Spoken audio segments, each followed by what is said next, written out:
What's up, everybody? This is your boy Uber Hikari, aka the Nerd Nigga, here to bring you another video with no frills, just the analysis. And today I'm here to bring you the Season 3, Episode 7 review of The Walking Dead, entitled When the Dead Come Knocking. Alright, straight off the bat, just gonna be honest, this episode was quite boring. And it was rather slow paced. And to some extent, I expected this, given the fact that I mentioned in last week's episode review that it was just basically a setup episode for the ensuing conflict between Rick and the governor. And this episode was in turn just prep for next week's more explosive episode before the mid-season hiatus, because well, some of you may know this, some of you may not know this, but after next week, The Walking Dead won't be coming back until actually I don't know when it will be coming back, but I know that it will be on a hiatus for about, I'm gonna say maybe like 5 or 6 weeks, if not longer than that. But there will be a mid-season hiatus, so there'll be 8 episodes and then a hiatus and then 8 more episodes. So given that The Walking Dead has to at least go into the hiatus on a high note, then it makes sense that these last 2 episodes, that one would be a setup episode and this one would be preparation for a more explosive episode going into the hiatus next week. So there really wasn't that much going on in this episode. And a lot of the time in this episode was just spent on Merl and the governor trying to get Maggie and Glenn to talk and divulge information about Rick's group. So Merl threatens to cut off Glenn's nose. He doesn't talk. He threatens Maggie. Glenn still won't talk. He threatens him with a walker. He won't talk. And actually, I was quite surprised at the fact that Merl really released the walker on Glenn in the room. I was not expecting him to do that. And later on, he remarks, "Well, I was gonna kill him because he made me angry." And I'm thinking to myself, this guy's a little bit off, because he's supposed to be getting information from this guy about his brother, and he's just gonna release a walker on him and let him kill him. And this gave me some real insight into Merle's characterization. He's a sadist. He's a psychopathic sadist. And this is why I said Glenn should have shot him on sight. And a lot of you were saying, well, it's not in Glenn's character to do that. And what about Daryl? How would he explain this to Daryl? First of all, it was Glenn who said that he wished that they would have shot the prisoners as soon as they met them. That was Glenn who said that. So he knows that this is a dog-eat-dog world. He knows that you have to eliminate threats when they appear before you. And I'm not buying this about it's not in Glenn's character to take out somebody who he knows will pose a threat and who he knows is dangerous based on past experience. That's number one. Number two, Glenn knows Merle. He knows how dangerous Merle is, and so does Daryl. Daryl knows how dangerous Merle is as well. And I think that given the fact that they know what kind of person Merle is, that he's, like I said, a psychopathic sadist, if Glenn would have shot him on sight, I think Daryl would have understood. I honestly think that. And I know that, yeah, Merle is Daryl's brother and he cares about him and he wanted to go back and save him when they left him on the roof. But you have to understand, that was 3 seasons ago.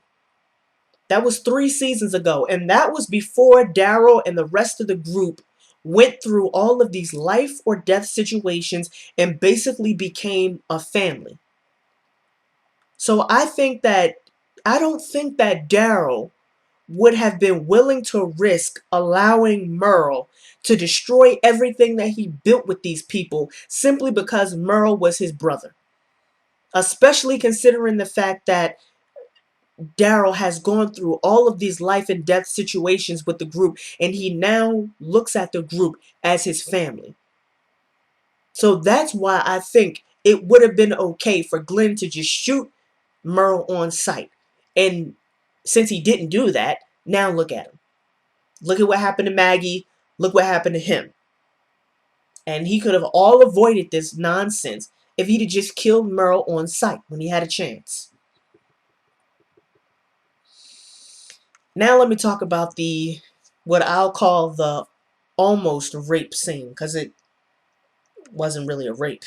I thought this scene was just incredibly lame. I'm sorry. I just thought it was so lame. Partially because it makes the governor seem like an even more lame character than he already is. He's not scary. He's not sinister. It's debatable whether or not he's evil, and he hasn't done anything overtly that would make him. I mean, he's not, to me, he's not even on the level of somebody like Shane or like somebody like the prisoners that we saw at the beginning of this season. His level of sinister is like in the negative. It's not even in the positive. I mean, that's how I look at him. He's just such a lame character. He feels like an empty sketch. That's what the governor feels like. You know that there's some foundation that's being laid for his character and for his characterization, but he has no depth. In the comics, I understand that the governor is psychopathic, sadistic, crazy, villainous. He's none of those things in the TV show. And he's just turned out to be somewhat of a dud. And the way I see it is that this scene with Maggie, when it looks like he's about to rape her, it would have been a perfect opportunity to make him more of an imposing character, to make him more evil, to make him more scary, to make him more sinister. And I think I look at this as just a wasted opportunity. And the threat of raping Maggie without actually carrying through with the threat just makes it seem like this scene is just a cheap device in retrospect. And it shows that even in a situation where the governor has power, he has the ability to impose himself on another person, he doesn't do it. It's just lame. It's all around lame in terms of the governor's characterization. And this to me just makes it seem like the governor's a pussy. I mean, if you're sinister and you're evil and you're supposed to be scary and you have the opportunity to rape somebody, do it. Show them raping that person to solidify their status as a character who's supposed to be villainous and sinister. Otherwise, in retrospect, it just makes the scene look cheap. So while this is all going on, Michonne is saved from walkers outside of the gate of the prison by Rick and Carl, and they take her, they give her some water, give her some food, put a dressing on her wound. And actually, I didn't even realize that she had gotten shot. Maybe I just overlooked that, but I don't know. I didn't realize she had actually gotten shot. But in any event, they take her, they say, well, we can't trust you. So they put her in a separate cell and lock her in there to sort of segregate her from the rest of the group. And they talk to each other, and finally they come back to her, and they're trying to figure out who she is and how she knows them and how she knows about the prison. And Michonne goes on to tell them about Glenn and Maggie being captured. As I actually don't believe that she mentions Merle. I might be mistaken about that. But she basically tells them that they've been taken hostage and taken to Woodbury. But I did find it interesting that she never mentions Andrea, and I wonder why she doesn't.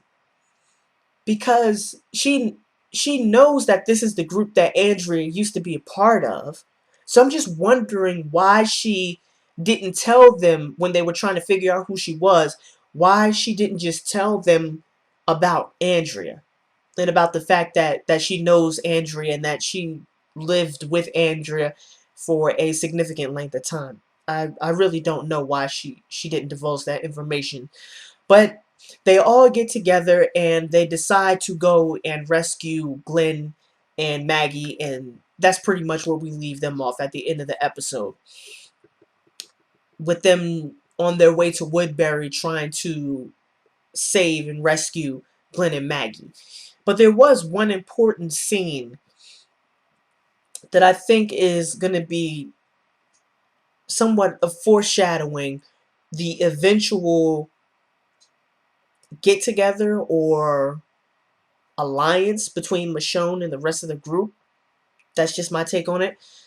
And that was the Carol reunion. And I think this was a very important scene for Michonne because when Rick is walking away from Michonne after he finds out what's going on with Glenn and Maggie, he's walking past a prison cell and he looks in and he sees Carol, and they smile at each other and then they hug, and then there's this nice reunion scene with everybody, and Michonne is watching them. She's watching how they interact and she sees this, and I think this is going to be used as by Michonne as giving her some insight into the type of people that these are, so that Michonne is more liable to trust them when the group expects her to have their back. Because it looks like there's going to be some point in the next episode, just based on a sneak preview, where the group is going to be hesitant to trust Michonne because it looks like she might betray them. So that's why I think that this scene and its placement right after the group finishes talking to Michonne is somewhat important for how Michonne will view the group and whether or not these people are trustworthy. Because as you can tell, Michonne is very hesitant and apprehensive to trust other people. She doesn't like it. She doesn't even like it when other people get close to her or when they touch her. And that was also evidenced in this episode when Rick goes to touch her. She's like, "Don't put your hands on me. Don't touch me." Also, very briefly, let me talk about the science experiment. In a previous episode, there were multiple allusions to all of these experiments that the scientist was supposedly working on.